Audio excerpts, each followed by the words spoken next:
Welcome back to the Track Limits podcast presented by Formula Addict. I'm your host, Swish, with my co-hosts, Fevin and Henny. Hello. We're back in Barcelona, people. We brought the rain. Apparently. Again. Apparently it hasn't rained for 3 months. And you know what? We are working miracles. So I'm happy with that. We had a chat with Mother Nature yesterday and made sure, you know? Yeah. Exactly. But we always are joined by great guests here. Yes. And today we have an incredible person, genuinely. Background of an engineer, mechanic, reporter, journalist, personality. There's no way you probably have not seen this individual either on their own YouTube channel or on the F1 YouTube channel, dissecting everything to do with the technical aspects of the sport. Please welcome Albert Fabregas. Woo! Thank you very much. How are you? Yeah, it's a pleasure to come to Barcelona and bring the rain because we need it so. But I'm also a pleasure to be with you here chatting and talking about our passion, huh? Yeah, I guess. Love that. And throughout the course of this interview, we're going to dive into Q1 related to racing, Q2 related to your career and background, and then finally Q3 is going to be a bit of a rapid fire round. Love it. Where Our things might favorite. get spicy. Should I be scared or a little bit? Okay. I think you should be scared throughout the whole interview. Okay. Thanks for the advice. No. Diving into Q1, tell us, Albert, at this point, right? You know, the season is about to begin. What does the day-to-day life look like for you right now? Yeah, you know, it's always always been involved in motorsport. So it's not only the Formula One that is in my world. Motorsport is a way of life, and you know, sometimes I'm in Formula One. Sometimes I'm trying to be as close as possible to the technical side with the teams that I've been working on my life, and always connected to motorsport. I've been in the Dakar these years. I'm trying to be. I'm gonna be driving a car in a rally in a couple of months, so there is some preparations, and obviously, you know, the Formula One season is close to a start, and there is a lot of logistics and a lot of things to prepare to be there ready. Right. Yeah. And I mean, you were also a mechanic, engineer within Formula One, including teams such as, I know I'm going to screw this up, Super Aguri? Aguri, yeah. Aguri. Honda. Hey, I got it. Let's go. Yes. And HRT. How did those experiences help you in advancing within this whole sport? Yeah, you know, it's just strange because I started being in love with motorsport since I was really young. There was no one in my family that loved motorsport or loved cars, you know, no one in my close family or in my people that it was around my family and my life. Yeah. It was just a passion that arose from myself. And then, I said, okay, I want to be part of this world. And I start looking for the ways. Yeah. To reach my dream that was at that time to be in Formula One, and I reached it, and I was start as a mechanic, and I progressed within the motorsport till I reached my dream, that was to work in Formula One. And now, I mean, to include on top of that, like you've worked with outside of F1, WRC, World Series by Nissan, World Series by Renault. There's so much that you've done in throughout your career. How has this shaped, I guess, your career as like as an engineer, and then now? Yeah, to be honest, I'm not an engineer. I'm a mechanic. Mechanic, yes. I'm a mechanic. We need to change your Google because it says engineer. Okay, sorry, Google. Change it. No, I'm really proud to be a mechanic. You know, sometimes I've been doing other jobs in the management of different teams, and sometimes, you know, helping the engineering team to work. But as an engineer, I would say that I've never been there. Right. I learned a lot from many good engineers that I've been working together with in different projects in my life. And but no, I'm not an engineer. I don't have a title saying you are an engineer. So I prefer to say I'm a mechanic, and I'm really proud about that. Yeah. But I've been in many disciplines. I've been in many different types of motorsport. And everything is fine. I've enjoyed every single thing from the rallies. I've been in the kart in America as well, working as mechanic. I've been in Le Mans. Yep. Super touring cars, a little bit of everything. My mother always say, if you do too many things, you are not good in anyone. That's true. That's the way I'm changing so often. But no, the thing is that I'm enjoying a lot motorsport. It doesn't matter the way you put it. It doesn't matter if it's in one specialty or the other. But I've been working on many things that it gives me good perspective of how the motorsport works in all senses. Yeah, and you were a team manager, like you mentioned, for a couple of teams. You were a team manager at Le Mans as well. Yeah. For those watching that don't know Le Mans in the sense of they've never been to Le Mans before. Yeah. Just describe the experience of being there. It's like it was so tough. It's a challenge. Yeah. That the race of Le Mans, 24 hours of Le Mans, is a challenge for everyone that is getting there. We always say that the race challenges you and say, okay, come and beat me. Yeah.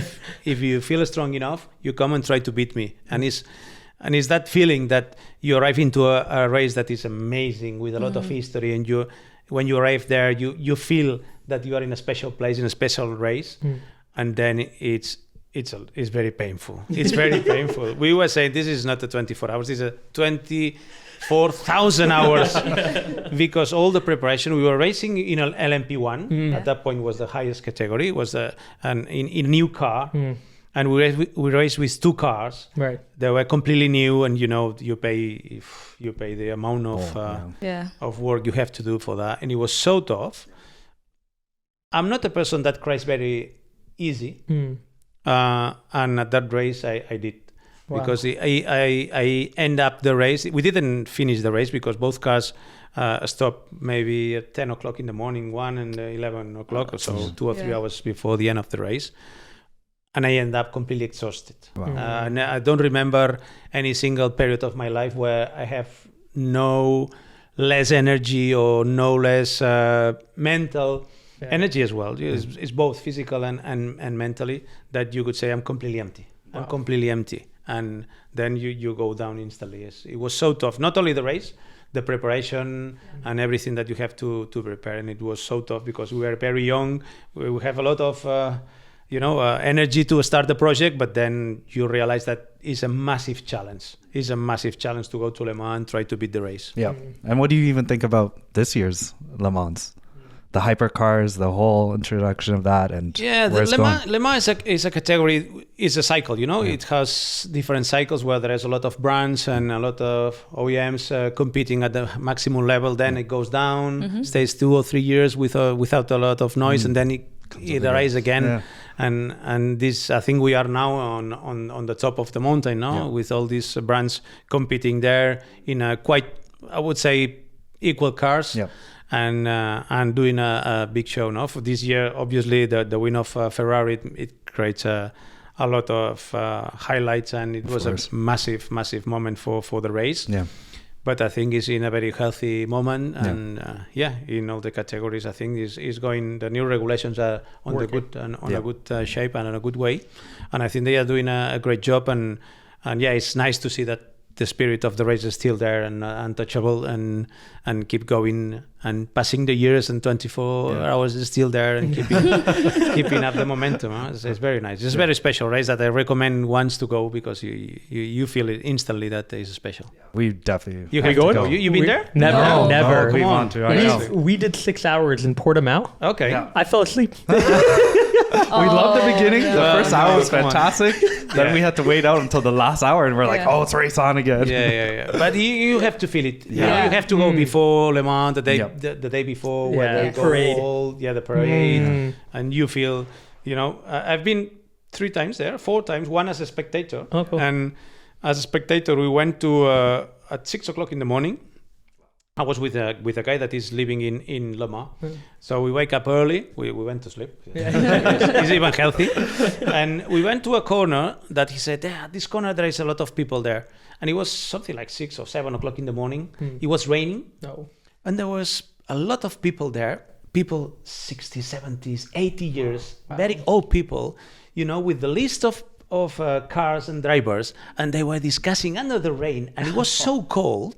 They were discussing the race, and this is something that you only find in a races like this. So it was a very, very special momentum that I will remember all my life. Mainly the day before because we had a big cold and we were in bed, but it was a very special moment to see that this kind of races it stays for life. It will stay there for a long time. Yeah. And you've also worked in so many fields, like we just mentioned earlier. We got to know which one's your favorite to work in. Formula One is the state of the art of motorsport. That's not something that you don't see. But then For me, for example, rally. Yeah. Rally when it was rally, because now the World Rally Car, is like a little bit like on a track, the service stays, they don't move. But at that times where I was doing the World Rally Car Championship, we were following the car with the band, the mechanics, we were in the band, flat out everywhere just to, sometimes you arrive to the service and the car was already there, you just changed in 20 minutes and back in the van and flat out to the... Well, I would say that was dangerous. That was dangerous. But there, you lived where you were. Sometimes now in Formula One, or I guess that in rally is a little bit the same. You are in Australia, you are in Melbourne. Yeah. And you go to the city, from the hotel to the truck, to the hotel. You don't leave the country. Raw. Exactly. At that point, you're traveling all day from assistance to service to another service, and you feel that where you were, and that was really, really amazing. Rallying was at that point, at that times, were really special. Lived it. Like the drivers, you were doing the exact same thing as them. Even quicker sometimes. With the van with the tools, with a gearbox and a turbo behind. That's crazy. That is like if we crash that. Oh my gosh. It was dangerous. To be honest, it's more. I mean, watching rally racing, it really freaks me out. Michael, who's the fourth here, who's not here today, he loves and wanted to be a rally race car driver. He was from Ireland, and there was a lot of that going on as he was growing up. And obviously his parents didn't let him. But he would show me some videos or just watch it, like previous races, like as you said, the old, like not current. I don't think he watches too much of rally racing. It's intense. It's insane. So you have the adrenaline. It was all the time. Maximum. Top. No, I guess, speaking about F1, how has that evolved throughout like your time of covering it, both like as a reporter, and then also where do you think the future of F1 is? Formula One is changing as the world. There's obviously an evolution. It makes the Formula One a little bit more like a show. To be honest. Yeah. Do you like that? Keeping the sport, I think it makes sense. It makes sense. It's something that you cannot be. Stop on the time, on the 80s, on the 60s, on the 70s. Some things were better, some things were not better. But the society is moving forward, and I think the Formula One is moving forward with the society. You cannot be, now the things I think have changed. People want to enjoy the show, wants to be on social network, wants to see the action, wants to know what's going on behind the scenes, wants to know what the drivers are doing, something that before was a little bit like dark. And now I think that, the Liberty is doing a fantastic job on this. And it is difficult sometimes to keep that balance on. But I think they are doing a very, very good job, and I'm enjoying very much how they are managing this. And the result is that there's a lot of more people following the Formula One, and is achieving numbers that it was amazing 10 years ago. And there are obviously challenges as well, right? And I think especially during this offseason, we've heard, fans complain about Max Verstappen winning every race and it's becoming boring. You also hear the environmental side of F1 and how they need to stay ahead of where consumers generally want the sport to go. There's also, only 20 seats open in F1, and it doesn't feel like a lot of young drivers can even get into F1 without having to wait a few years. What do you think is the biggest challenge to the sport going forward that they need to address as soon as possible? There's things that you cannot address. Formula One is I don't know if the right word, meritocracy is meritocratic. Okay, so it is a sport where the best ones win the races, and it's a sport where there is not only a driver, it's not a human effort, it's also there's a car that is is another challenge for. And you have to match both things if you want to win. And I think that they are doing the right things, to give less weight on this balance to the car and give it more, a little bit more to the driver, to the human side. Not only for the driver, also to the race engineers or the people that are working with the cars during the weekends, giving the parfumés and not allowing them to work all time on the car and trying to look for the perfection. And trying to look for something that it creates some question marks. The thing that it's not easy, and it's not easy. And when you have teams that are doing the right things and the right way within the regulations, and they are doing a better job than the others, and they have a driver that is in a better performance than the others, in a best shape. When when you put all together this, sometimes it happened what is happening now, that for example Verstappen and Red Bull are dominating the Formula One, and they are better than the others, and I think that it would be a mistake if you stop this. You know, if you try to do a balance of performance or something like that. This is competition, this is Formula One, and the way that slowly the Formula One is, together with the FIA, is moving the regulations to try to balance a little bit or limit the evolution of the teams with the cars. I think are merging or are converging in a point where we will have that point when you arrive to a race and you don't know who's going to win. Yes. And that's the point that everyone is chasing. And unfortunately, it's not easy. It's not a thing that you change from one day to the other. Right. You cannot change the sport this from today to tomorrow. And sometimes this way up to that point that I think they are doing the right things, it will take time. But we will see 2026 with the new regulations. I think that this year will be closer. Hopefully. Not sure. Not sure, I would say. But, you know, things will come. Will come. And we have to be a little bit more patient. But even with that situation, I think we are enjoying a nice Formula One moment, I think. Yeah. And even on the technical side for 2026 regulations, what do you think is, I guess, everybody's opinion? I know everyone has their opinion, but what's your opinion on those regulation changes to reduce the use of fuel and increase the battery usage? Where everyone's like, it's going to get slower, it's going to get even heavier. I don't know. The information that we have that is limited because basically because it's not defined, it's not completely finished, the regulations. I think they are going to be finished by June or July of this year. So then we will have a better idea. But with the information we do have is like what we said, we need to go to the more hybrid and more electric engine, because if not, the OEMs or the constructors will not get in Formula One, and Formula One need big constructors, big brands involved in Formula One, and this is a step that was needed if you want more brands to be in Formula One, and I think everyone was happy to go to that way. Everyone that was involved. The thing is that there will be 6 different engine manufacturers in Formula One. That it's been a long time since we had that amount. Maybe on the beginning of the 2000, maybe when the V8 were the V8, right? Yeah, we had late 2000s. Yeah. So it means that they are going on in a good way. Also on the chassis, they are trying to do a lighter car, smaller car. Black cars. That's a point.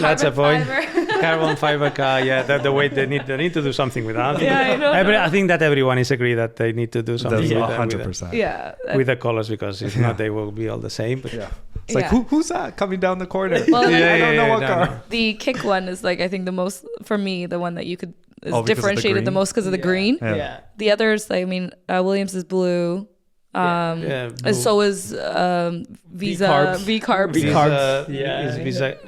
Visa Cash APP RB. Is that? Wait, what is that? What does the A stand for? For V-Carbs? Cash App. Oh, Cash App. V-Carbs. American Express. I was like, what other fintech companies involved? Well, that I like the design of that car. The colors. At least you see colors. Yes, finally. Yes. And remembers a little bit the old Toro Rosso. So it's good. Yeah. And we don't know. We were expecting with these regulations since 2022 to get a closer fight. And likely for Red Bull and Verstappen, and unlikely for the others. There was a lot of big gap between them. 100%. But it's difficult, as I said. Is even trying to get a very regulation limiting the development of the cars, or limiting the financial side on the expenditure on the single cars. There is teams doing better job than the others. I wouldn't like to see the Formula 2 cars in a Formula 1 where all the cars are the same. We need this competition as well. So but this is also not the first time where a team has been dominating. No. I think it's just like there are a lot of new fans that have come into the sport from off the back of Drive to Survive, off the back of more content creators, and making it a little bit more accessible for younger audience. So I think there is, with not to categorize millennials and Gen Z, but there's a level of impatience, right? And so I think that might be playing into it. And I think that the Vegas being a little bit of a show, I think it's catering to the entertainment aspect, but as you said, a balance of both. Both, yeah. You know, Las Vegas, there was a lot of criticism on Las Vegas, and for me, on the social network, I felt that a lot of attention, and a lot of people wanted to know what's going on in Las Vegas, and a lot of people wanted to know where the track was going through the streets of, you know, everyone was trying, wow, F1 is racing in Las Vegas. Then the people, blah, blah, blah. But at the end of the day, the people was really excited to see the cars racing in Las Vegas. It was one of the best races of the season. And it was an exciting race as well. Such an exciting race. So I'm excited for the changes. And exploring. And F1 is exploring. I like the Formula One taking risks and exploring different scenarios, different changes on the regulations that sometimes looks crazy, sometimes work, sometimes don't. Yeah.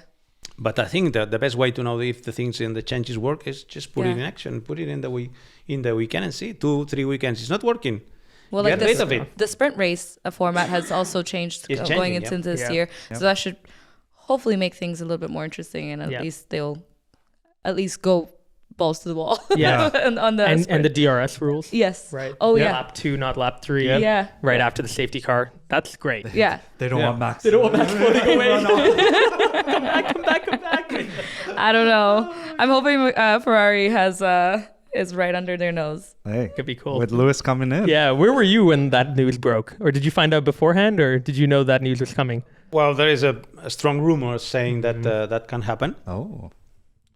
But it was a bit shocking to know it at that time, you know? Because everyone knows since last year, you remember, I think it was in Monza, no? There was a lot of rumor going that there was a negotiation going on with Lewis, and there was a lot of questions to Mr. Vasser about it, and they were completely denied. But at the end, it happened, and it's been an amazing movement for Formula One. You know, I think it's been one of, I don't know if it's the biggest, but at least one of the bigger move of drivers on the driver's side and team side of the last years. Yeah, you know, from a commercial. Obviously, for the commercial of Ferrari, commercial of Lewis and the Formula One. Obviously, Lewis Hamilton, you know, is one of the big stars of the Formula One. Is a big ambassador of Formula One, and you know, him moving to the brand that is the biggest, most legendary Formula One. You know, you have as a combination that it just creating an expectation amazing, and it's still 1 year to go. So that will it'll get us through this season. Whatever happens. If there was anyone that was kind of maybe thinking, I don't know if F1 is for me, I don't want to watch Max win, I think people will be tuning in to see this year with Sainz with his last year, Lewis with his last year, and then also there were so many drivers that may be up for renewal or changing in the next silly season. Silly season. Silly season starts before expected. Favorite season, like people say there's summer, winter, spring, summer. I'm like, silly is my favorite season. All right, awesome. Brilliant. That's a wrap on Q1. Henny, Fevin, verdict?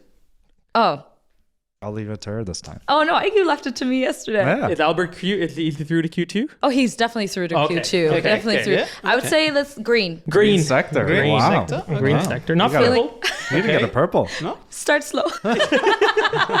Teasing. Okay, we started this interview. You sent me on track with cold tires. And traffic. And track limits. So your lap time was deleted. No. With a green sector. Wow. Through to Q2. Albert is entering Q2 in just a second. So Swish, Mikey introduced me to Field Greens last time around, which is our sponsor for this episode, and I have not stopped taking it for the last 2-3 weeks. Field of Greens. Yeah. What's the benefit of using this? Honestly, I consider it to be like the biggest like superfood out there, especially where me and you don't really have our vegetables and our fruits per day, do we? No, we don't. No. So this is honestly the best substitute because it is non-GMO. It honestly tastes so good. Yeah. That's why I like it. I know I don't like sweet stuff, and other competitors honestly have tasted bland for me. And this one tastes really rich. And you can honestly taste some of the flavors in these bottles. Like this one's my favorite, the wild berry. Right. And honestly, it's real. It's organic. Can't get better than that. And it was made by doctors? It was, not marketers. That's a huge point there. Damn. A lot of research went into this. So it's not this one-off random company. This is something that is so good. honestly, and it's organic as it can be, and it's 30-day supply in one bucket. Okay, what about prices though? Because I know a lot of people, they want to get into superfoods, and then they're like, no, it's too costly. Well, imagine if you're buying every vegetable out there, you're buying every fruit separately, and they have to be organic. You're spending a lot of dollars on this, where compared to one bottle gets you 30-day supply, whether if 30 servings. 30 servings. So you can take this for in the morning, in the afternoon, even in the midday where you have a slump and you need that energy boost. This is the one for you. Love it. If people want to check it out, do we have an offer? Yes, we do. So for our Track Limits crew, let's get you started with 15% off and free shipping. Visit fieldofgreens.com and use promo code TRACKLIMITS. That's promo code TRACKLIMITS at fieldofgreens.com. I'm taking this. How dare you? Welcome back to the Track Limits podcast. We are now getting into Q2. Albert, we're going to dive a bit deeper into your background. Okay. And I'm curious, where did you grow up? Was motorsport a big part of your family upbringing growing up? Or do you remember the first time you got into the sport? It's just strange because, as I said, there's nothing or no one in my family that is involved in motorsport or even in the road cars thing. So, I just remember once that I was watching a Formula One race in Monaco where Ayrton Senna was winning. And he was shining there. And then I said, wow, I like that. And from that point, I started being in love with motorsport and Formula One, and it was, I want to be part of this world. And I start looking around me what I could do because my family is not rich and they just workers and I tried to work as hard as possible to be part of this world and I reach it and I'm still living the dream and dreaming the life sometimes but And I mean, take us through your transition from being a mechanic to being an analyst, presenter, journalist, the whole thing. What did you learn as a mechanic that helped you evolve into this role? I think it's good to have been part of both sides. I always say I'm been in both sides of the garage. And that gives me a good perspective, So sometimes I understand things that are going on inside the garages or within the engineers, with the driver, because I've been on the other side. So sometimes you're not even listening what are they saying. You understand that when the things are going as expected or something is wrong. And that gives you a good reading of the situation that is going on there. And it's obviously that many of these experiences I've lived myself. And I can understand what's going on and I can explain to the people what's going on, that sometimes this sport is a little bit closed itself and there's not a lot of information going through. So I think that it gives me a good point to try to explain to the people. It was a transition very, very easy. I've always been interested in write down my opinion on websites or at that time there was blogs or something like that. And then there was a point where I was mechanic. The Catalan TV was broadcasting the Formula One, and I was the only mechanic in Formula One that speak Catalan at that point. So they interview me sometimes during the season when I was working in Super Aguri Honda. And there was a momentum after that season that there was a backend in the team that were broadcasting the Formula One. Said, you want to try? And we do one test, and then we talk about it. And we did one test. They were happy, and they say, "Okay, you want to join our team?" And I said, "Well, let's try. It's an opportunity at that point. It's a challenge." And we went for it, and I was happy. I was enjoying that they liked the thing that I was doing, and still there. And so, what makes for like a successful commentator or live broadcaster? Like, walk us through like what your prep looks like even before you go on screen. Not really, sometimes because I don't like to read whatever I have to say, right? To be honest. But as I said, always, I'm living 24 of this world, and I'm always connected, and I'm always going up and down in the paddock, and I'm always going up and down of the pit lane. It would be very bad if I put in front of the camera, I have nothing to explain, because I don't do anything else. So, I like, the thing is that it's a passion for me. I'm like, because I love to be there.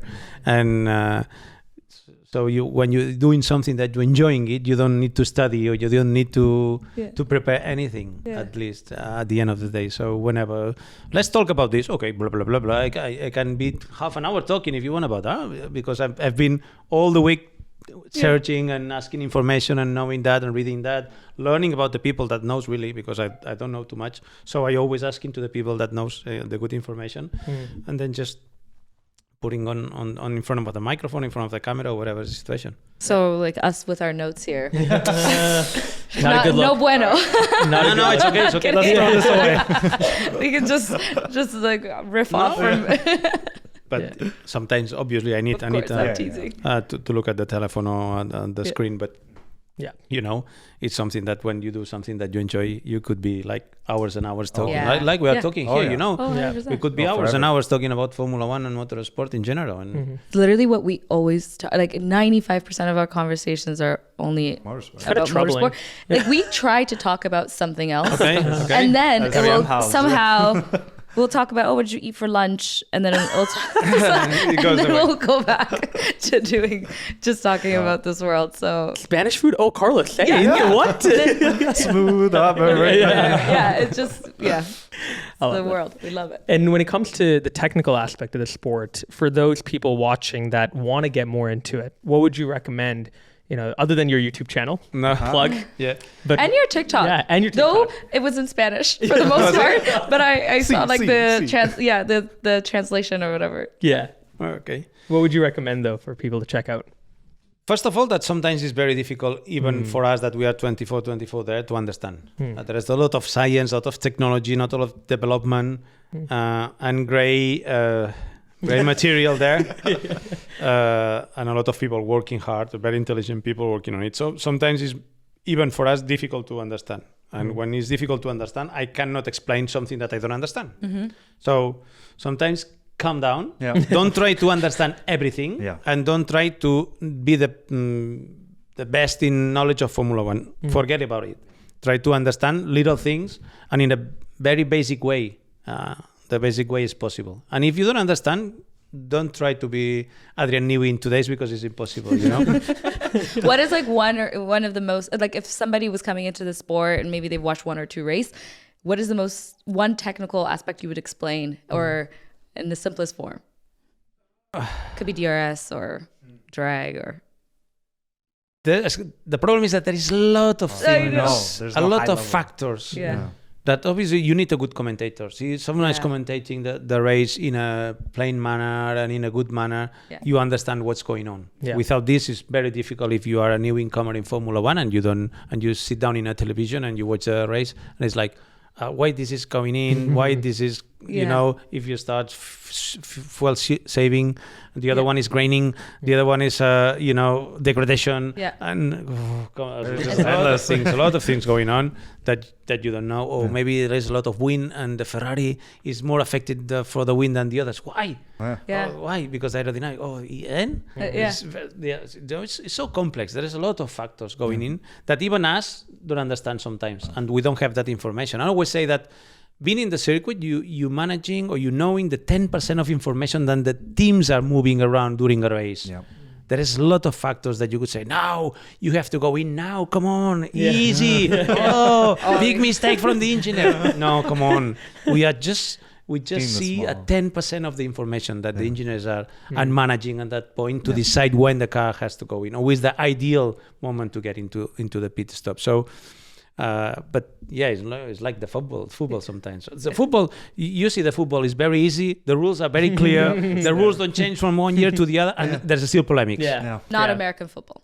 Not American football. Sorry, soccer. American football is the real football. It's really changing. So imagine in Formula One where there is a lot of technology and a lot of science behind. So it's complex. Very obviously, complex. Tires makes a big difference. Yes. The big difference. The driver that can understand the tires, the drivers that can manage the degradation, the drivers that can feel the tire and how it's behaving during the race.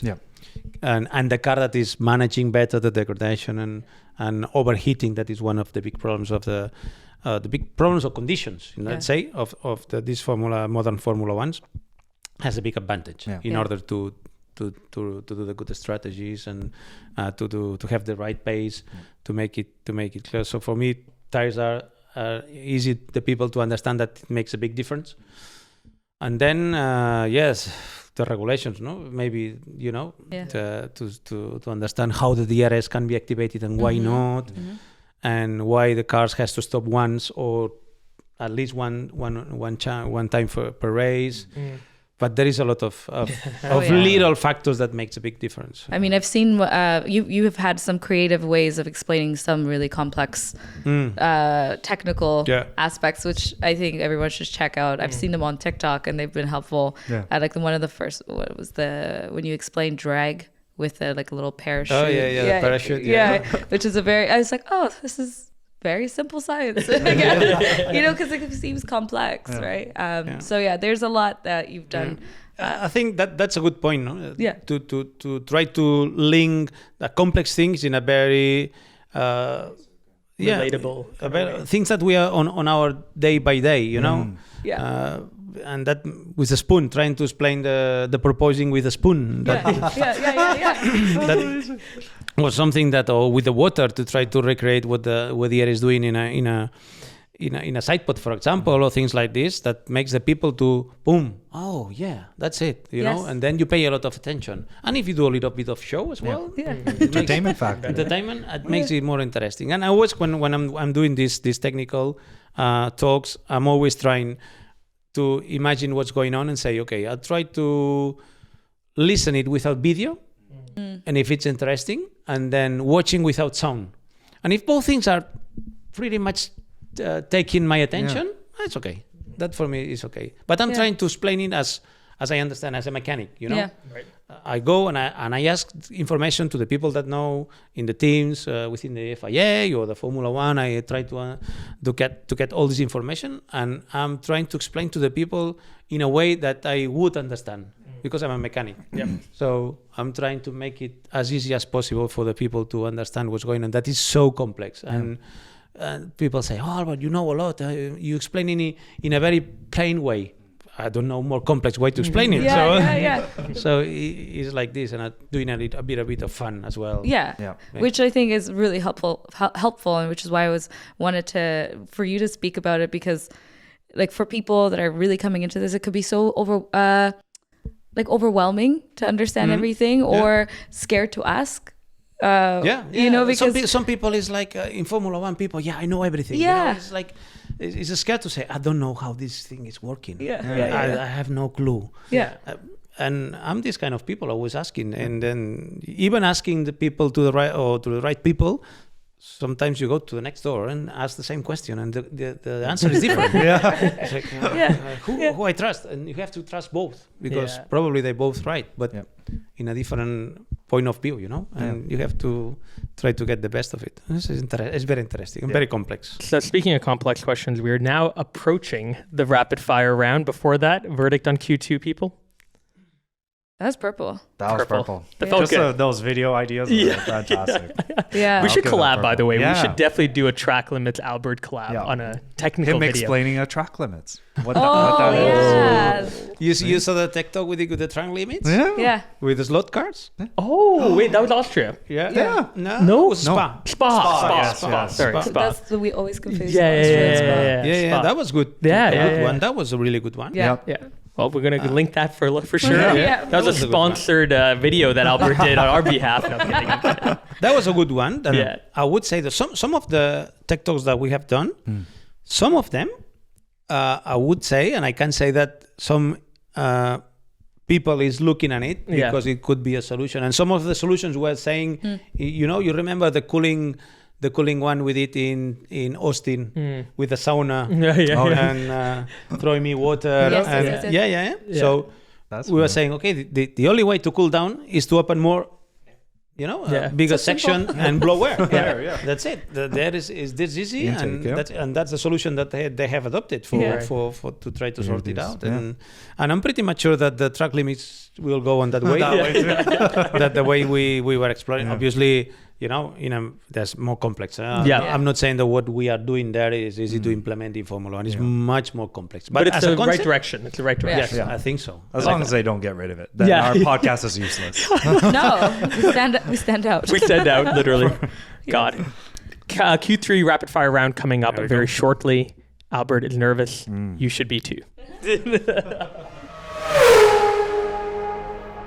Welcome to the final segment of the Track Limits podcast with Albert Fabregas. Albert, how nervous are you for the rapid fire round? A lot, I would say. It's like being ready for the qualifying. Fine, let's go. Yes. Love it. All right, we're going to go. No tires on the car, warm as well off, and you have no fuel on the car, and the qualifying is going about to start. We're going full speed here. First question, Albert. Which one would you delete out of the bigger social media platforms?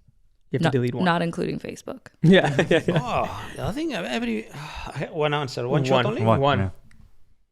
I don't know. You kill me on that. The podcast. No, smart. No. Twitter. No. I would say Twitter.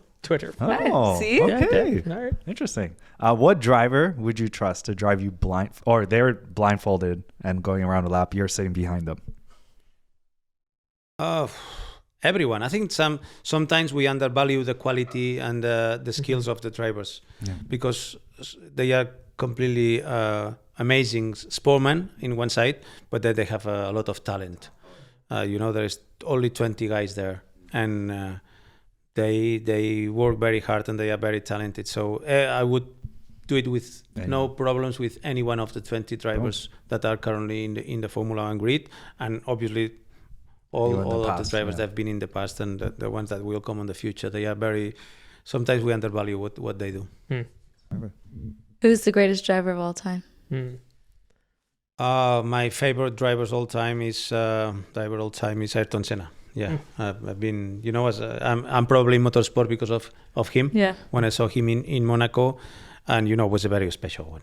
It was a very special one, and I don't see any driver that can feel that the feelings that Ayrton Senna was giving and transmitting to the people. Yeah. And he got me. I was in love with him, with his way of life. He's a very special one. Yeah, the greatest probably. What piece of F1 memorabilia do you want to own, or do you currently own that you're really proud of? The ones I created. Oh, that would be cool. Ooh. You should talk about that. Yeah. Oh, no. Of Formula One? Formula One memorabilia. Formula One. I do have a signed cap of Michael Schumacher. Oh, wow. Yeah. I was missing Michael. We keep fighting Michael because we miss him a lot. And I do have a lot of respect for him. That is the kind of drivers that has changed the era of the Formula One. So there's a point before and after Michael Schumacher, and I think that it's a very special one for me. From the ones I created, I have a lot of boxes at home. You could not believe how my home was after the last race of the season. Yeah.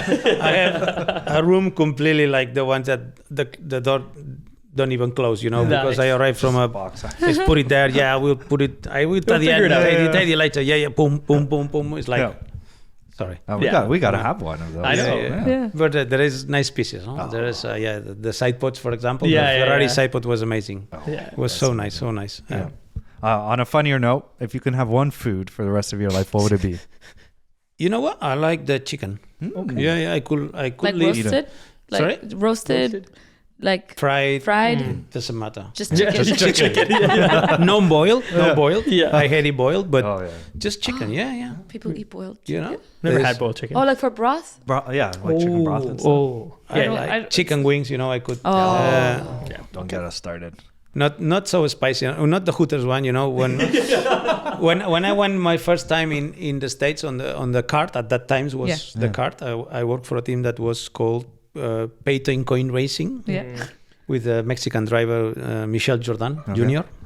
And the mechanics at the end of the day, they used to go to the Hooters to eat chicken wings. Hooters? Is that all? Chicken wings and beer. Chicken wings and beer. That was the day. Yeah. And they love hot, spicy chicken wings. Oh, no. And I was not ready for that. These guys can My take stomach spice. was not ready for that. No. What did we do? Hot ones? Did we not do We did the bomb. the bomb? The bomb. Have you heard of that? No? The hot sauce? We'll breed it for you next time. Is it hot? Very hot. It's like I don't know, however many. On the Scoville scale, it's like 200,000. No, it was not worth it. Yeah. No. It has no taste. It was just burning Spicy. sensation. Yeah. Yeah. The windpipe was gone. Yeah, he lost the challenge. Yeah. So But that killed me. To be honest. I had to go to the doctor and I was like completely. he needed to go to the It was crazy. Imagine go to the doctors and being like, I went to Hooters. Yeah. Twice in a row. Not once. And that's like, that's so the you're having result. a heart attack. He's like, no. What is your favorite guilty pleasure TV show? Describe me. What's guilty? Like guilty pleasure, like something kind of like if you watch the Kardashians or something so unexpected, something you unwind. I don't watch too much the TV. I just watch the TV news. Okay. I like news. I like to watch the daily TV news. I don't have too much time. Yeah. I haven't seen any chapter of Drive to Survive, to be honest. Okay. Yeah. Any of it? No, just short things. Yeah. Snippets, yeah. Not because I don't, I don't have time. It's so busy. Yeah. And sometimes when I arrive home, it's just Do completely. you watch yourself though? Do you ever watch No, an episode? No. You stay away. Okay. No, you don't. Like you never watch yourself on and just say, like give yourself notes to improve the next. Sometimes I've been I watch myself, but I'm not a fan to watch myself, to be honest. If I do it, it's just to try to have a perception what's going on from the outside point of view, because sometimes that's been funny, and then you watch it from the outside. Story of my life.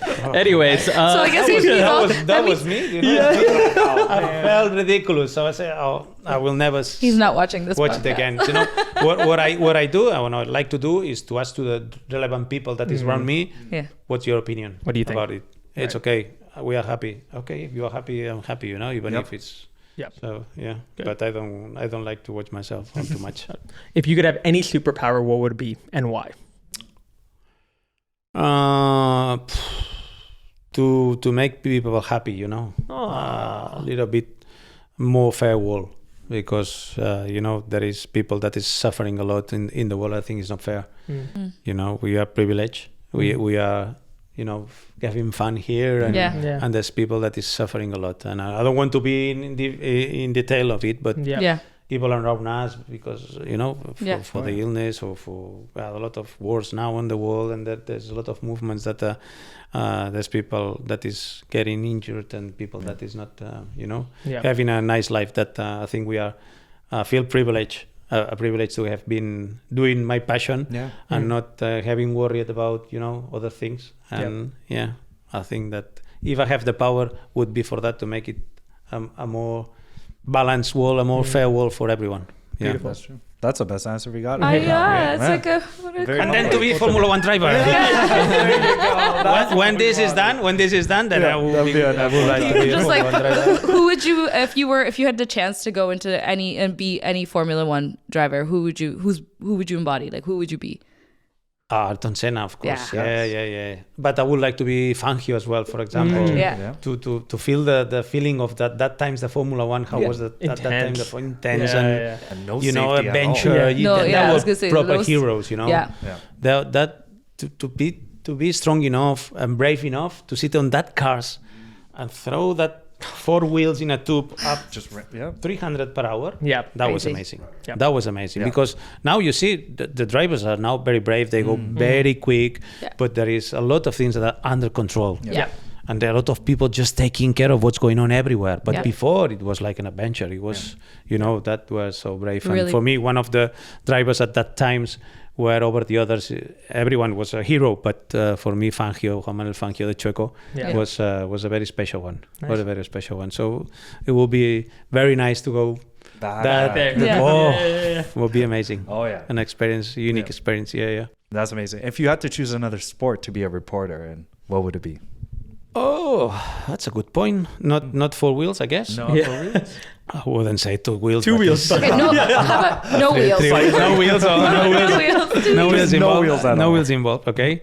I like football. Yeah. I'm a big fan of European Football Club Barcelona. Yeah. Not in the best times now. Yeah. I would say. Tough times. Tough times. they're working Yeah. on We are under construction. We are under construction. But football would be a nice place to be because I enjoy watching the football. But Yeah. it's not exciting sometimes Sometimes, when yeah. you go to. Sometimes the people is complaining, this race, no overtakings and so on. Go and watch a football new after 90 minutes of nothing. That was all our weekends growing up. We were siblings. Our dad, every weekend, it was whenever we had downtime, come watch football or soccer. And I would just sit there. I'm like, Dad, this is so long. Nothing's happening. Yeah, that's true. That's true. Yeah, but we still love it. Okay. You're stranded on an island. Which 3 people in the F1 paddock are joining you, and why? I would take a producer because I've been working with very nice producers all time, and they are capable to reach. When I arrive there and I say, mate, I need power for my toys, or I need a compressor, or I need a big table, or I'm coming there with a smoke machine, and then it's like, oof, the paddock is full of smoke, and they're gonna throw us, they're gonna put it out of the paddock. And they always your producer the producer that I had on recently was very clever and very smart guy that always was sorting out any single problem. He's like, just leave it to me. So so if you go to an island, Yeah. a producer to have a producer there is good. It's good. Resourceful. That's one. Who else? Not a driver, I guess. Not a driver. We don't need a driver in an island. Where are they going? Where are you Exactly. driving? No. And probably a mechanic. I would take a mechanic. I would take a mechanic because I would take myself, of course. Because being a mechanic, if you've been in mechanic in motorsport in different projects, not now in Formula One because everything is really Digital. completely set it up and you have exactly what you have to do with what tools and with what exactly everything. So maybe you don't have to try to look for yourself, to sort it out the things. Everything is clear. But on the old times, you need to manage to sort out the situation. And normally you don't have the resources, so you have to try to find the resources. That's a mechanic would be okay from the paddock. And then I don't know. No one else. No one else. No, I would take a cooker. Yes, from hospitality. With hospitality. In Formula One, the hospitalities are like good restaurants. Who has the best one, Yeah. in your opinion?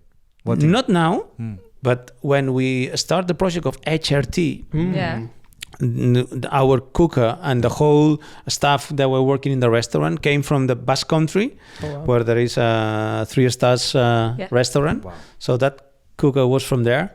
And the best restaurant of the paddock was the HRT. We were by far the last. We were always fighting just to be in the 107%. But the restaurant was amazing. It was amazing. You win that award. You win the We won the championship. challenge for food, the motorhome challenge.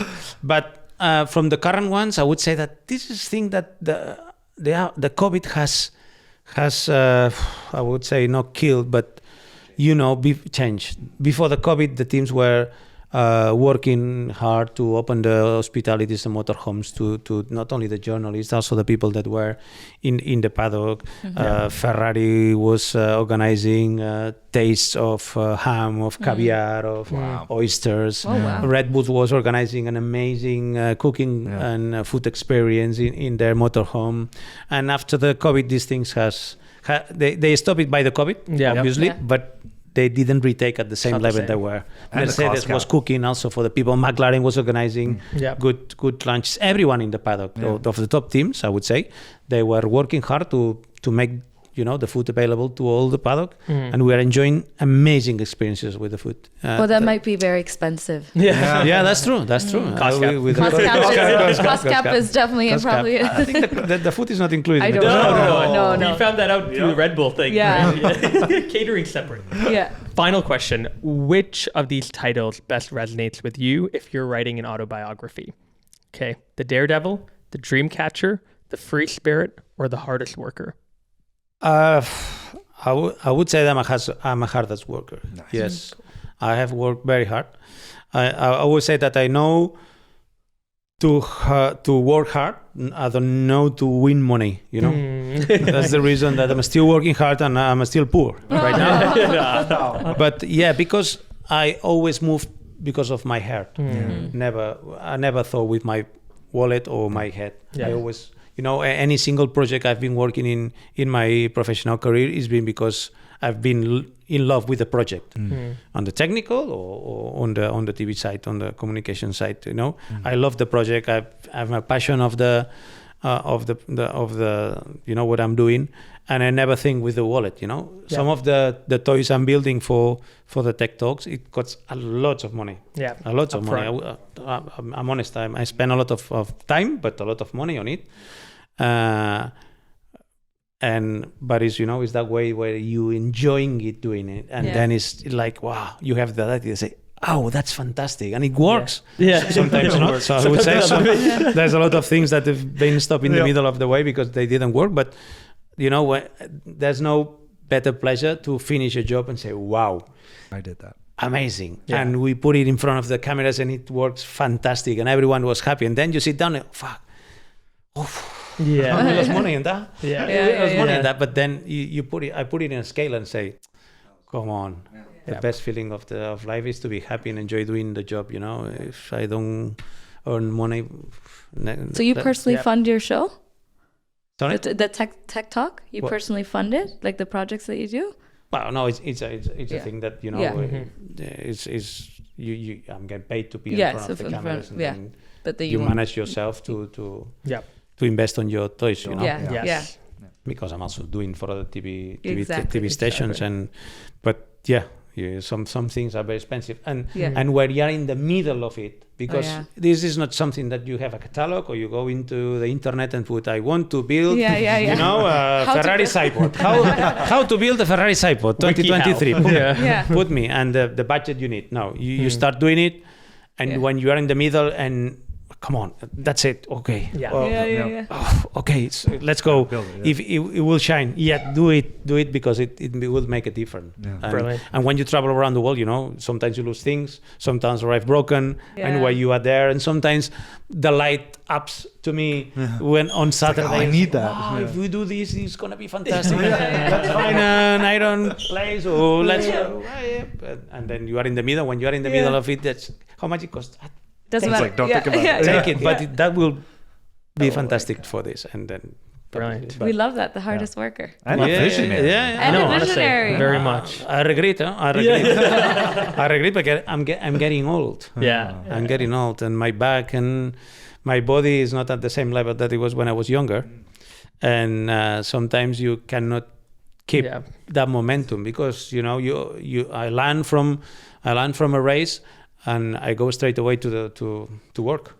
I don't have time to go and rest 2 to 3 days because you need to prepare things for the other one. And sometimes you have 2 or 3.